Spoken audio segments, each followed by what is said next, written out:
morning. Okay, good morning. No? In behalf of National, nagpapasalamat po kami sa inyong lahat sa effort at mainit na pagtanggap niyo po sa amin dito sa inyong lugar. So, actually, ito na yung last outtaking namin. Then tomorrow, babalik na kami sa Manila. So, naiyak ako kanina kasi nakita ko kung gaano nyo pinaghandaan itong araw na ito.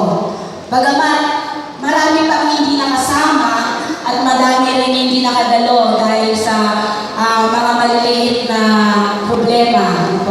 Nandiyan yung walang pamasahe. Okay lang po yan, naiintindihan natin yan.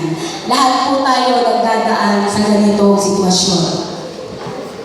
Dahil yung hirap po, lalo-lalo na sa mga board of directors mula barangay directors up to RD, no? Alam ko po, ramdam ko po, ang hirap na yung pinagdadaanan.